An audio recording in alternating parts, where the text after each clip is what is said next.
आज आम्ही आलो आहोत जगप्रसिद्ध वेरूळ लेणी पाहण्यासाठी। इथे 30पेक्षा जास्त लेण्या आहेत। त्याच्यापैकी 16व्या लेण्यामध्ये हे कैलास मंदिर आहे। आतापर्यंत जगातली जेवढी पण बांधकामं कन्स्ट्रक्शन्स होते मोठे मोठे, ते आधी पाया आणि मग कळस असे होते। पण हे एकमेव कन्स्ट्रक्शन असं असेल संपूर्ण जगात पृथ्वीतलावर की हा आधी एवढा मोठा काळा पाषाण सिलेक्ट केला गेला आहे आणि त्याच्यानंतर या काळ्या पाषाणाचा कळस त्यांनी आधी बांधला आहे आणि नंतर कोरत खाली येऊन हे मंदिर बांधलेलं आहे। अतिशय जुनं आणि प्राचीन आहे। इथे बौद्ध लेणी पण आहेत, जैन लेणी पण आहेत आणि आपलं हिंदू मंदिर आहे कैलासाचं,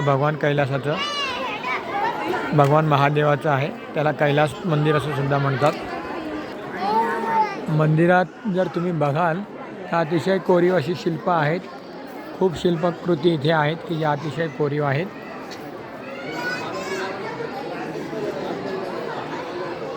आज रविवार असल्यामुळे गर्दी तर खूप आहे, पण हे मंदिर खरंच बघण्यासारखं आहे।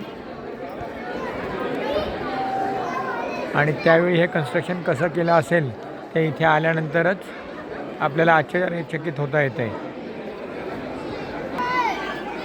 जर तुमच्याकडे 20 रुपयाची नोट असेल तर त्या नोटेवर देखील हे मंदिर आहे आणि सेम हा फोटो पहा।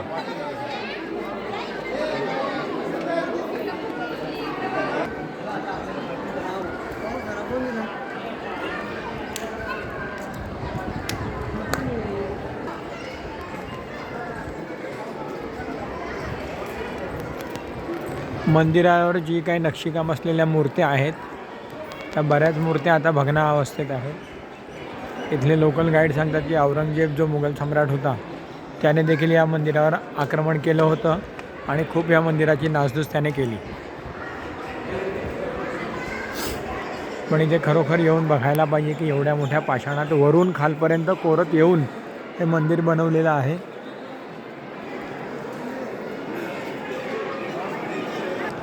मंदिराच्या बाजूने जर तुम्ही बघाल तर अशा पद्धतीने खूप असं आपण व्हरांडा म्हणतो तसं खूप मोठे आहे व्हरांडा टाईप आणि त्याच्या आत पण बरीच शिल्प कोरलेली आहेत।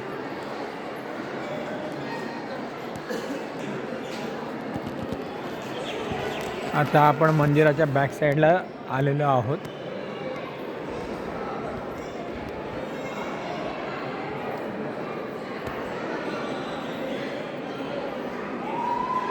पूर्ण मंदिराला प्रदक्षिणा पण आपण मारू शकतो, एवढी मोठी जागा इथे आहे।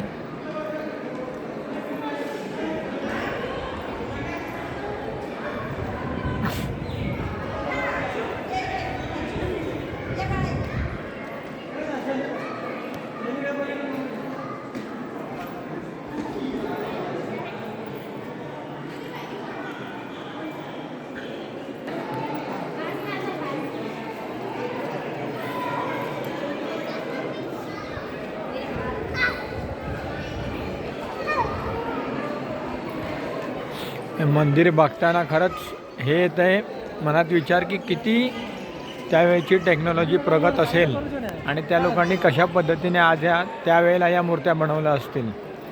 आजच्या या युगात जिथे खूप मोठ्या प्रमाणात मशिनरी आहेत तरी पण अशा मूर्त्या बनवणे आणि एवढं मोठं कन्स्ट्रक्शन करणे हे सोपी गोष्ट नाही आहे। असं म्हणतात की जगात 7 आश्चर्य आहेत, पण त्या सगळ्या 7 आश्चर्यामध्ये याचं नाव नाही आहे ही सुद्धा एक शोकांतिका आहे। आणि हे टॉपचं असलं पाहिजे, कारण असं कन्स्ट्रक्शन जगात कुठेही बघायला मिळणार नाही।